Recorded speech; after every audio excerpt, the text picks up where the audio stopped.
திருப்பத்தூர் மாவட்டம் பச்சூர் அருகே விவசாய நிலத்தில் கரடி தாக்கியதில் மணிமேகலை என்பவர் படுகாயமடைந்திருக்கிறார். இதுகுறித்த கூடுதல் விவரங்களுடன் இணைகிறார் நமது செய்தியாளர் செந்தில்குமார். செந்தில்குமார், வணக்கம். இந்த சம்பவம் எப்படி நடந்தது, எப்போது நடந்தது திருப்பத்தூரில்? மேலும் கரடியால் தாக்கப்பட்ட பெண்ணின் தற்போதைய நிலை என்ன?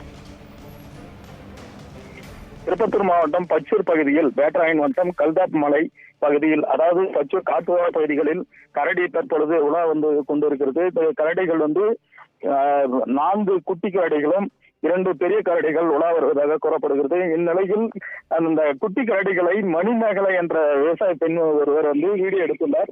அப்பொழுது பெரிய கரடி அவரை தாக்கியதால் அரசு மருத்துவமனையில் அவரை அனுமதிக்கப்பட்டுள்ளார். இந்த தகவலின் அடிப்படையில் வனத்துறை மற்றும் தீயணைப்புத்துறை, காவல்துறை, வருவாய்த்துறை சம்பவ இடத்தில் கரடி ஆய்வு மேற்கொண்டு வருகின்றனர். இந்நிலையில் கரடி வீட்டின் ஒன்றின் காம்பவுண்ட் சுவர் மீது அமைதியாக உறங்கிக் கொண்டிருக்கிறது. இதனை வனத்துறையினர் பாதுகாப்பு பணியில் ஈடுபட்டு வருகின்றனர். கரடியை குண்டு வைத்து பிடிப்பதற்காக உசூரில் இருந்து குண்டு வரவழைக்கப்பட்டுள்ளது.